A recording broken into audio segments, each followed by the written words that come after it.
Today, there are 2 million descendants of French-Canadian immigrants living in New England. These are our stories. Welcome to the French-Canadian Legacy Podcast. Venez tous jeunes filles et garçons, je vais vous raconter l'histoire de notre immigration ici au USA, de grands aventuriers, de pays étrangers. This is the French-Canadian Legacy Podcast. I am Jesse Martineau. Now, this is a super unique episode for the French-Canadian Legacy. One of the expressed goals of the podcast is to highlight businesses with ties to Quebec. Today we are doing just that, as we are on location at the New England Tap House Grille in Hooksett, New Hampshire. And joining us here on the podcast are the husband and wife team who opened the restaurant.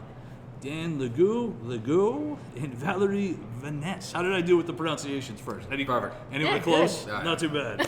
Well, Dan and Val, welcome to the French-Canadian Legacy Podcast. Thank you very much. All right, so first of all, I guess, Dan, where are you from? Originally from Stansted, Quebec. Stansted, which is probably a little small town. Actually, it's technically BB, Quebec, which is even Quebec. Closer to the United States border than Stansted to a certain extent. We live like a quarter mile away, if not less than that, from the American border. Gotcha. And how big is this town? What are you talking about? We're talking about our town had, I think, 1,000 people, and then the town next to us had 15, and I think the biggest town around us was like 1,800. And they basically combined everything. I think they took 5 or 6 municipalities, and they combined everything together to make a big city, like a big town. Sure. Stansted, which is extremely large, but not extremely large. Let's just say it's bigger than your town. And there's probably now 5,000 people in that whole surrounding. Gotcha. Yeah. So still a pretty small place. A very small place. That's yes. awesome. Now, you from the same place? I'm from Magog. And now, what is your town like? Magog is maybe like, I will say like 15,000 people. Okay. Is really like touristic. So really? Because we have the Mont Ferd over there, so skiing area, Gotcha. and we have a huge lake, the Menfrey Magog. So that creates a lot of tourists from Montreal. So the people from Montreal come in the town. Gotcha. So it's really cool. So is it busier during, like, is it seasonal? It's like almost during like the summer, is it crazy? Yeah, summer it's crazy because of the lake. You know, Sure. Everybody want to go on the boat. And the winter, like, we have a lot of skiers, so that's great. That makes sense. Yeah. All right, so what, if anything, did you guys know about Franco-Americans before you just came to this area? You guys ever talk about it, ever learn in school? No. You had like 2 million people leave, or 1 million people leave, and you just kind of Had no clue. We basically walked into this, and we realized on our first day when we walked into Walmart, we got greeted by this lady that was probably 80 years old. Sure. And we started talking French, and we thought we were the only people in the United States that spoke French at that's that awesome. time. Yeah. We walk into Walmart, the first person we meet, and she comes up and she says, "Oh, mais bonjour, comment allez-vous?" And she greets us right in. That's awesome. And she goes, "Where are you from? And what are you doing here?" And Sure. we started talking, and it was immediately at that point that we realized we cannot talk bad about anything. Because there's always an eye, there's always an ear somewhere that understands what we're talking about. That is very funny. 'Cause something similar happened to my dad once when he was at the bank, and the people in front of him were bad mouthing, because my dad's got, like, it looks like a hippie. He's got a big ponytail and stuff. And they were bad mouthing guys in ponytails. Yeah. And they were went to leave, and my dad just said back to him in French, "Thank you very much. Have a nice day." Yeah, have a good day. It was quite interesting because we started off with that experience, and then after that, multiple experience afterwards. And the first people that adopted us, because our kids were completely French, so they had no English in their lives at all. Oh wow! Okay. The youngest one was 3 at the time. Sure. So she was completely English. She was French. And then we moved to the United States, and when we moved, we immersed her into the English right away. Sure. But we still had some issues because she was still very French. Right. So when we brought her into daycare, the first time we brought her into daycare, no one understood what she was saying. So the daycare said, my mom speaks French, maybe she can come over and awesome. talk to your daughter. Oh, that's very cool. So she came over. It was right here in Hooksett, Tic Tac Tots. Oh, yeah. Cool. Kelly and Claudette. Miss That's pretty French. Claudette. Miss Yes. Claudette. There you go. So Claudette came in and she says, poor kid is starving. Poor kid is parched. She needs to drink water. So she was calling, and they didn't understand what she was saying. Sure, right. So basically, from that point on, they adopted us. That's and awesome. We went to Thanksgiving that year with them, Very and cool. we got immersed right into the American population with a French connection, and then we realized there's so many memes and pepes out here. We had no clue, and then we realized. And then I guess the big eye opener was the cemeteries. Absolutely. Went to the cemetery, and you see the Martineau, you see the Thibault, you see all the different Frenchies that came over. You are 100% right. I mean, the same thing. We had a listener come down, a couple from Drummondville. We took them to Mount Calvary Cemetery, and they were just like, "We got that name in my town. We got that name in my town." Yeah. You're right, over and over again. That's very cool. Now, do you guys still speak French in the house? with your kids? Yes, Yep. absolutely. All It's the time. important. Yeah. No, I'm glad. So, how many kids do you have then? Two. You got two Two kids. girls. Yep. Okay, 2 girls, and they both spoke French before they ever came here. Yes. Yep. That's awesome. All right, so what brought you to New England then? How did you end up from, small towns in Quebec to Hooksett, New Hampshire? Well, we started a company. Her brother started a company, Granite Design, which is a granite countertop company. Okay. And we basically got in right at the beginning when they first opened, 6 months after they opened. And about a year into it, we were talking about the American. We were in the U.S. at that point. It was before 9/11, so there was no visas. You just basically walked in. You can come in to work. Right. You could do whatever you wanted. Yeah. So we brought in some crews and we started installing granite countertops in the U.S. Gotcha. For the first year and a half, 2 years, and then eventually, after a year, we had some issues with quality control. I had to travel back here all the time to see some countertops that were defectives or just to meet with customers, and it was overwhelming. Sure. And the owner of the company said, hey, maybe we should actually have a representation in the U.S. We got to find somebody that's reliable. We got to find somebody that we could trust. Who do you think we could do that with? And I said, well, I'll go. And he goes, well, yeah, my wife, my sister is your wife. Sure. What do you think she's going to say about that? I said, I'll convince her. There you go. I'll give you an answer by tomorrow, and we can move within a couple of weeks. And he goes, That's awesome. well, you got a house. I'm like, yeah, but this is time. This is go time. This is an opportunity. Time to go. That's so awesome. Went back home. Daughter, I could still see the day where this happened. She was in the tub with my kid, with Aunt Leah. And I walked into the bathroom and I said, honey, what do you think about moving to the United States to open up the American division for Granite Design and start our own installation company? And she goes, when? Really? Before Christmas, and we were end of November. Oh, wow. And so lot of by time. December 27th, we were in the U.S. and we were placing our first order. That's wild. Yeah, we sold our house. She quit her job, and So what were you doing before? I was a bank manager. Bank manager. Instead, yep. Gotcha. And you're just Totally like- different. Yes. So how did you guys go then from bank manager and countertops to like, I think I'm gonna open an awesome restaurant? Like, how does that happen? well, it's a natural progression. Of course. Every granite countertop company has a division of restaurants.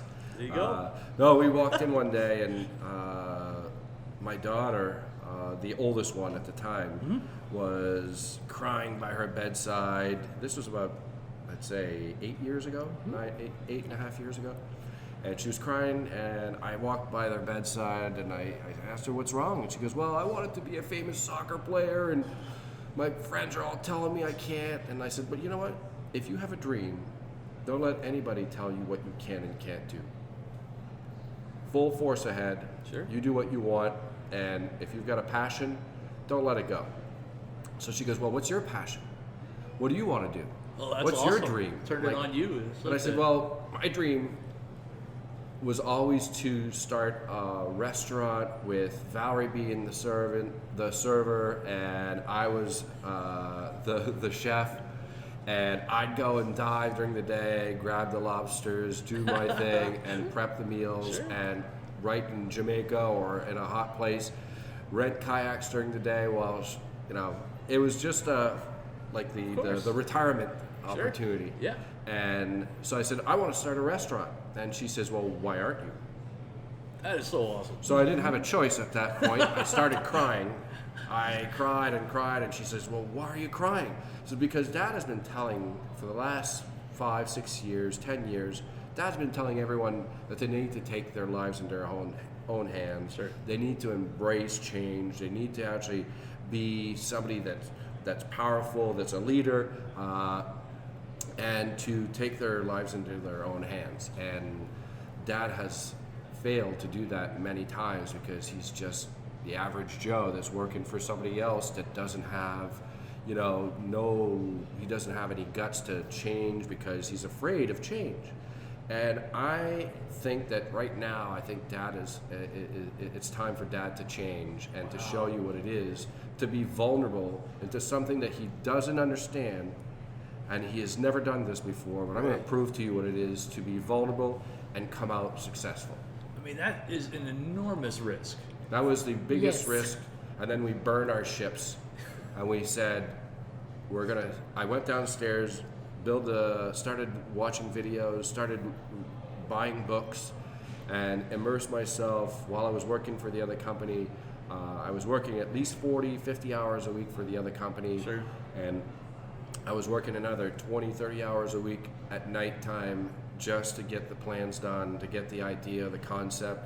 Started changing my life in terms of meditation, visualization, doing that, the whole big concept of building an empire and visualizing it to make sure that you get all the details, all down to the details of tasting the toothpick when you walk in. I could smell the barbecue, I could hear the music, I brought it all down to the details for. That's so we did crazy. We did all the planning, and after about 6 months of planning and still working 2 jobs, Sure. This job, planning, and the regular job, I felt like I was cheating on my brother-in-law, Right. the owner of the company. Sure. So I went over and said, I'm gonna tell him. And they said, hey. So I basically went up and I said, I just want to let you know we're going to quit. Me and Valerie are quitting. We're starting our own company.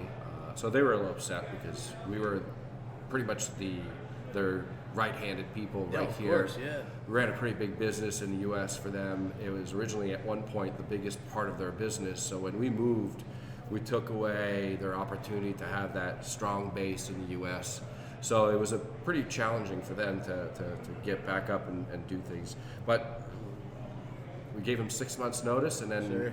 we took off, and we didn't have a place, Right.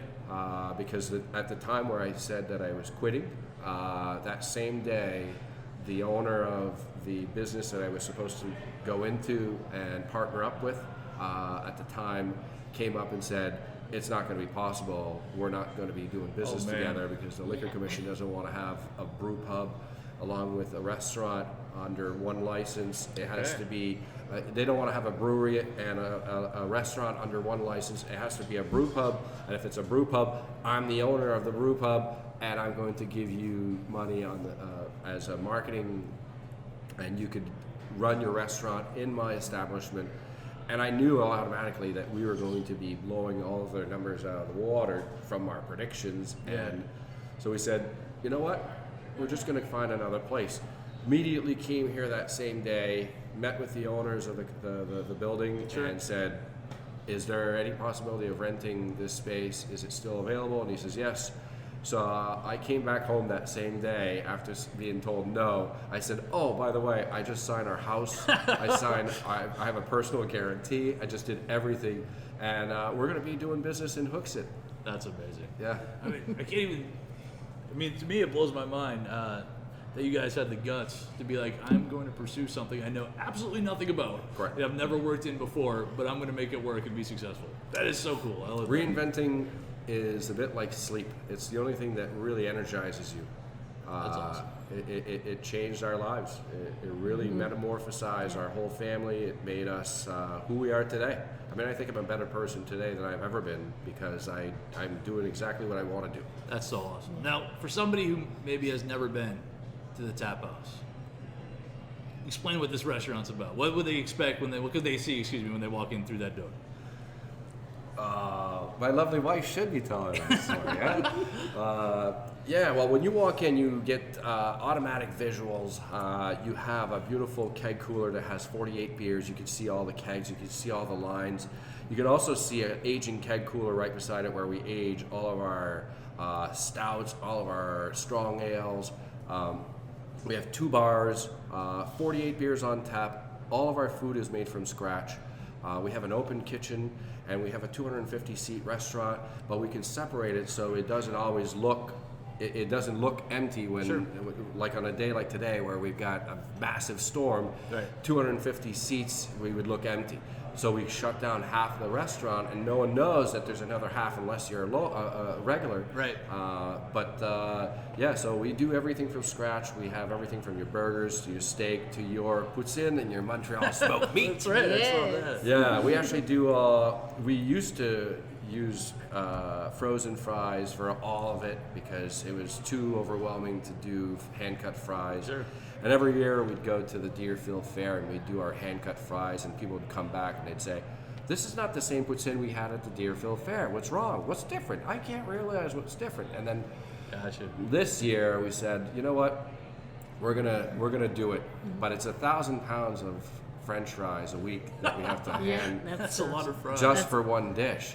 So Yeah, seriously. if we do the whole entire meals with the French fries, with the hand-cut fries, it requires us to have some different logistics in the back and some different storage in the back. And we couldn't afford to do that before the winter because we obviously have a farm and we're farmers also. We'll talk about that later on. Yeah, for talk sure. about reinventing yourself. We came from granite countertop to restaurant owner to now farmer, Airbnb, and event coordinator. And How did you arrive? I mean, the process must have been fun, but how did you sit down and decide what your menu is going to look like, or what your drink list is going to look like? How did that process come about? Well, I think Dan select pretty much like all the beer. Like, so when we start the restaurant, like for us, like we try to ask, okay, what you're good at, Gotcha. for the selection. And for the beer, Dan have more the palate. So, so he decided about this, and we create a menu. But we want to make sure we bring also something from Quebec. Sure. Okay, so we have 2 items right now on the menu, and I think people really enjoy that. And we hired a consultant also because Gotcha. the most important part was to realize what we didn't know.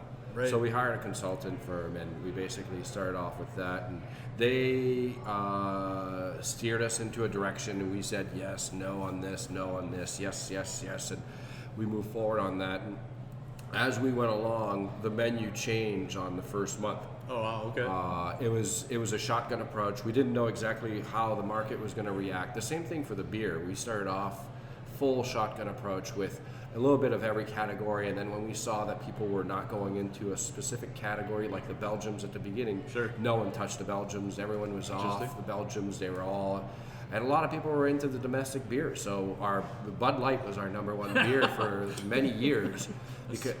But we kept we always kept a beer that was similar to Bud Light, but a craft beer. Sure.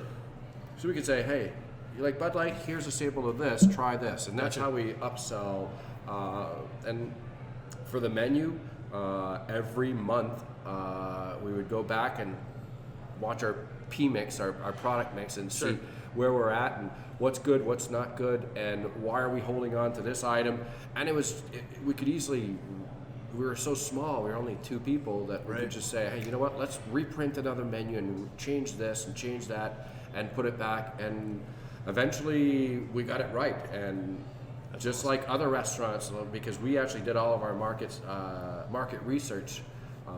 We started off all of our market research at Totsai Tavern because they had just opened up, and their menu was awful when they first started. It was all like price, like the first item was $1 and the last item was $26, and it was not in any category. It was just by price, and we're like, this is not what we want to do. Right. And then, like us, they regrouped, and within a couple of months, they were on fire, and we were on fire. It was our biggest competition, and still, and still to this day, they're still one of our biggest competitors. That's fun. Now, you do mention you guys have poutine here, which is something we've talked about quite a bit on the podcast. But I've gotten different answers from different people in Quebec about this. Did you guys grow up with poutine? Is this something that you had like in your town? Because I know some do, some don't. It was very funny. Some of the people I've talked to. Yeah. So this is always something that you've been. Oh, absolutely. I mean, I had a Cantine chez Serge. Cantine chez Serge. It's a little hole in the wall. Basically, it's like a diner style on the side of the road, but it wasn't like on the side of the road. But it's a small little shack. Sure. The size of the Red Arrow in Manchester. Okay. So very small, but obviously the Red Arrow in Manchester has that heritage and all that. But they didn't keep up. They when I went back, they're closed. But it wasn't as popular as what the Red Arrow is. But it was similar to that. And they had poutine, and they had their hand-cut fries, and they had their burgers. But that was it. They didn't have smoked meat. And then if you went to other big towns, smoked meat was very important. Chez Louis in Quebec was was probably one of our first experience with smoked meat, and it's not something that we had at home all the time. We would buy Saint-Hubert gravy, and we would actually just we'd make our own French fries, and we'd buy frozen French fries, and because no one owns a fry later, right? Every time you fry something in your house, for the next week you're smelling that damn fry. That's awesome. So we would do that, but we never really had that as a meal at our house. I mean, I don't know about you, but it was never something, because it was always available somewhere else. You don't have to stink up your house. You can go to Chez Serge and buy 2 pounds of French fries and do your own poutine at your house with your gravy from Saint-Hubert. That's awesome. Yeah. And in my town, like, you have so much different poutine choice. You know, you really? have the poutine with the spaghetti sauce on the top. Spaghetti sauce. You have Italian poutine. Yeah, Italian That sounds a little poutine. wild. You have another one called like the galvaude. So that was like a chicken with base of green peas. So that really was good, actually. it sounds good, right? Yeah. So they put a lot of meat on the poutine over there in And then my the town. Big Mac puts in and all sorts of things. I mean, they they go crazy. Yeah. That's awesome. And I did see on the way in, which was very cool. I forgot what it was called, but it looked like the pork pie I had growing up. Yes. That you guys are selling here for the holidays. For which I the think holidays, is yeah. And tortilla. Yeah, right. So we started this like last year, and that was the first time. Like I enjoyed this a lot. Good. I love it. So I want to try to, ask the customer to see like what it is, and we've been really successful last year. So again, this year for the holiday, like customer can order that. So that's great. We actually, honestly, the tortilla for us, it's something that we ate every year. It's a ritual, and there's there's no going beside it. And by the time we finished our tortilla journey, we thought we were professionals and we knew how to make a tortilla. Sure. And we said to our chef, Don, in the back, we said, hey, we want to do tortillas, and we want to have our own baked crust, and we want to make our own crust. We want to make everything from scratch, but we don't have a recipe. Come up to us with a recipe of your own, because we want to make it unique. We don't want to tell you what to do. It's a pork pie, and this is what it looks like. Have you heard about it? He goes, yeah, I've heard about it. Don't really know. Well, it's the best damn tortilla I've ever had. Yes. I'm like, are you kidding me? Like this. I know. I'm this like, guy this is the first has never time. done one, That's and he awesome. comes up, and it was so delicious. And we had a max. We said we're not going to sell more than 25 or 50. I can't remember what it was. And by the time, within a couple of days, we had sold out. So we looked at him. We said, "Dude, come on, and you make some more. And he's like, oh, are you kidding me? Because this is our busy time. We're doing parties after parties. So to make Totsai takes a lot of space, because you're cooling them. Right. And then we're putting them into the box. So you got to make the boxes. You got to make the label. You got to put everything on it. So we were not in the industrialization of fabricating food. So to make this at that level and to have that stored, and then to have everyone coordinate and come in and do and pick them up. So it was a little bit of a nightmare last year at the beginning. We finally got it right, and it is just to die for. It's awesome. Now, the always By the important time this airs, but this is going to be done. That's No all more right. Totsai, but for next year. For sure. The big question, of course, is potatoes or no potatoes. That's always the debate we have. With whether you put potatoes in I don't know if we're going to be. pork pie. I can't remember if we did potatoes last year. Yes, we did. Yeah? Yeah, we put some potato inside. That's Yes. it. Now, did you guys grow up, like, we're always told here that, like, basically every family has their own recipe. Yeah. It's always different. Yeah. Like, I know, it's funny, I tell people and they think I'm an absolute lunatic, but my meme, she made hers with no potatoes, but she put nuts, which I thought was Oh. nobody else Yep. had ever heard of before.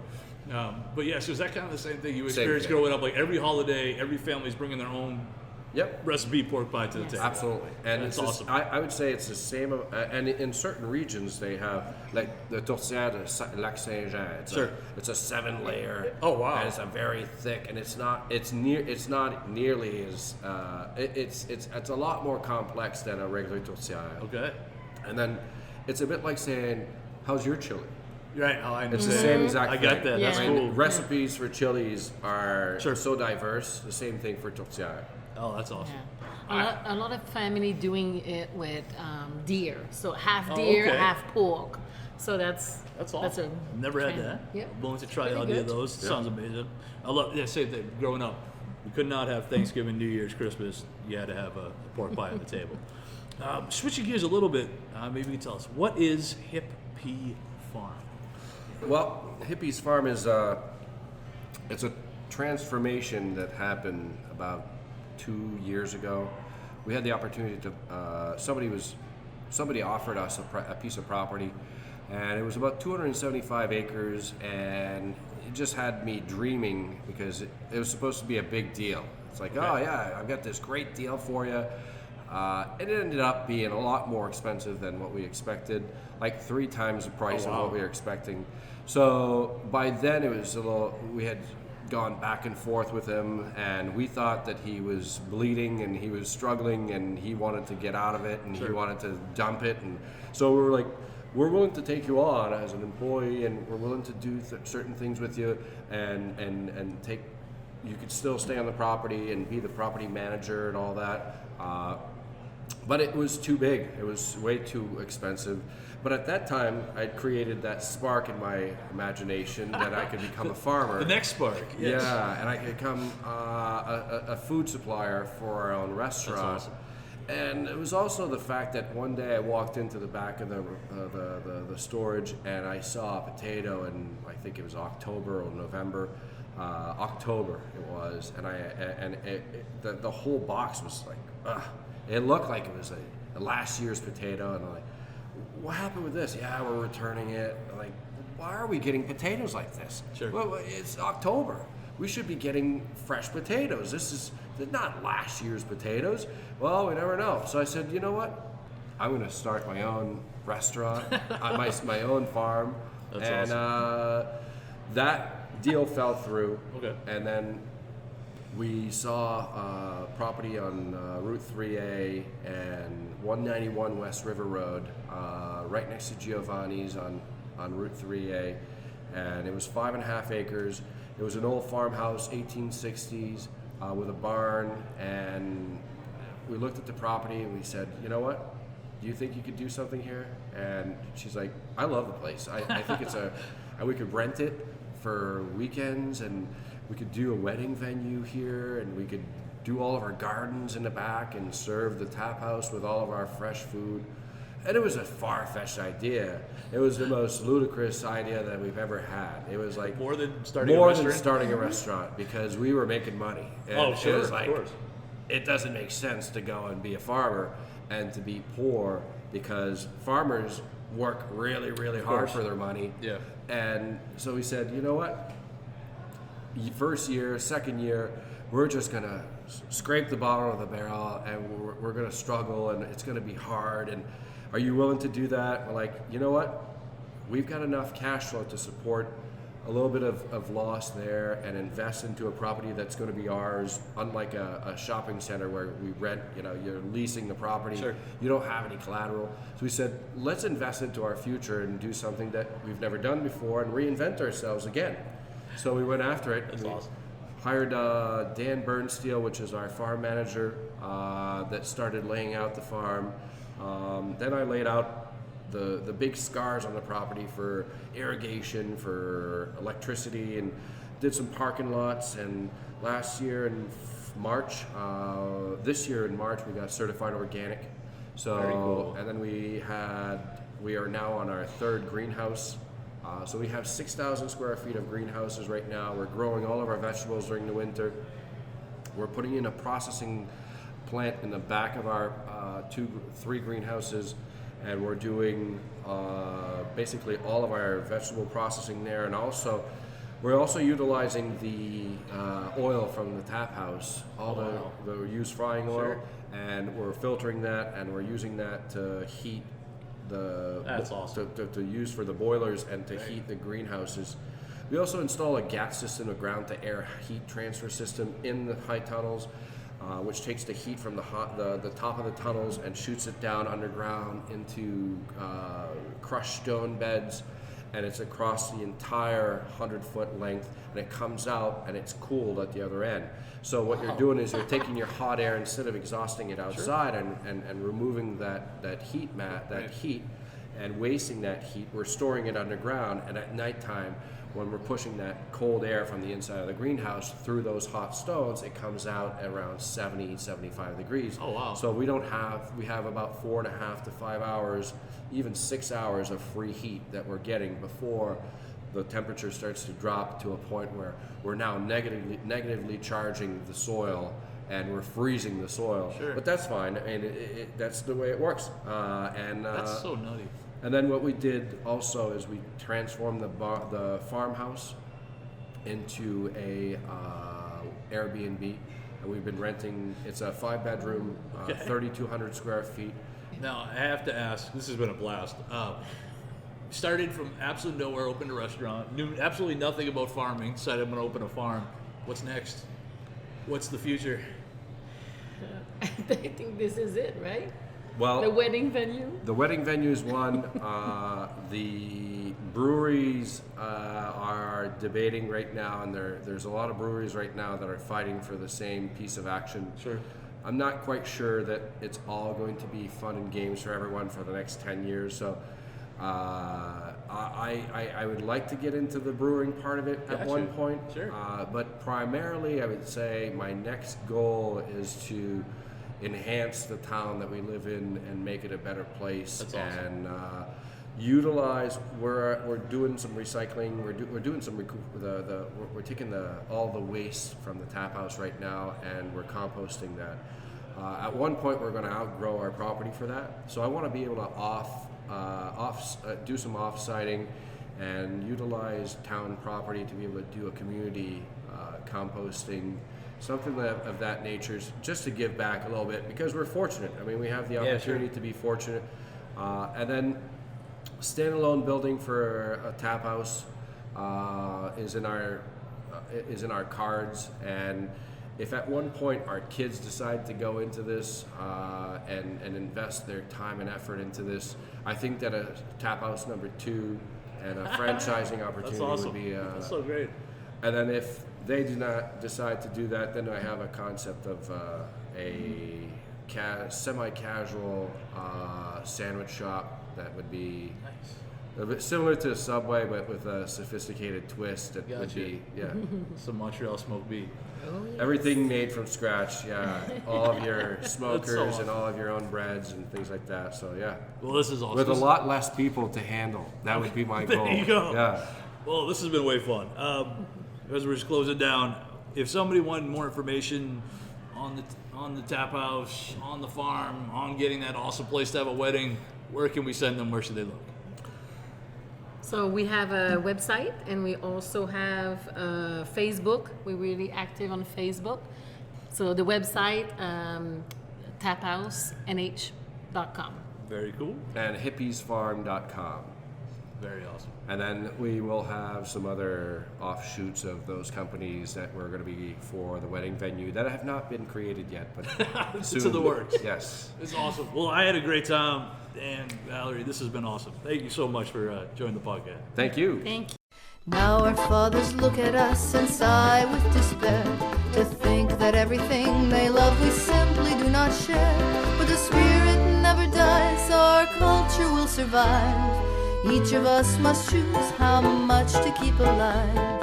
Each of us must choose how much to keep alive. Special thanks to Josie Vachon for providing the music. You can find more about her at josievachon.com. This podcast was produced and edited by Mike Campbell. If you have any questions or comments, please email us at fclpodcast@gmail.com. You can also follow us on Facebook, Twitter, and Instagram at FCL Podcast for more information about the topics discussed. If you enjoyed the show, please subscribe and leave us a review on iTunes or wherever you listen to this episode.